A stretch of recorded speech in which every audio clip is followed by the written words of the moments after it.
নমস্কার, শুভ দুপুর বন্ধুরা। লাভলি মধুমৌ চ্যানেলে তোমাদের সবাইকে স্বাগত। আশা করি তোমরা সবাই খুব ভালো আছো, আমরাও খুব ভালো আছি। আজকে রবিবার দুপুরে যা যা রান্না করেছি তোমরা একটু দেখে নাও। আর আমি যেখানে রান্না করে রাখি না, এখানটায় খুব সুন্দর রৌদ্র পড়ে। আর রান্না করে রাখলে না তরকারি ভাত টাতগুলো একটু শুকনো শুকনো মতন হয়ে যায়। যাই হোক, সকালে ওই মুসুরের ডাল আলু একটু সিদ্ধ দিয়েছিলাম, সেটাই মাখা রয়েছে। আমরা খেয়েছি, বাবা খায়নি, তাই দুপুরে আসলে খেতে দেবো। আর এখানটা হচ্ছে বাঙালির প্রিয় সাদা ভাত।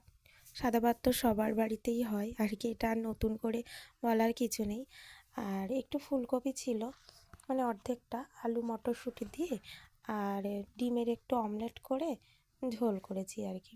আর আমাদের বাড়িতে সবাই না বেশ একটু মশলা তেল দিয়ে রসিয়ে কষিয়ে রান্না করতে হবে, তবেই ভালো লাগে। এমনি নর্মাল খাই, কিন্তু এটা ভালোবাসে আর কি। আর সকালে না মা ওই আমাদের মাঠ থেকে একটু পালং শাক তুলে এনেছিল, শীষালা পালং শাক। সেটাকে একটু আলু বেগুন একটু বড়ি পাঁচফোড়ন শুকনো লঙ্কা দিয়ে ওই ঘ্যাট মতন করেছি। তারপরে দুপুরবেলাতে না বাবা আসলো, এসে বললো খেতে দাও, তো ওদের দুজনকে খেতে দিলাম, আমরা দুজন পরে খাবো। আমার ভিডিওটা যদি ভালো লাগে তোমরা সবাই লাইক শেয়ার এবং সাবস্ক্রাইব করে পাশে থেকো।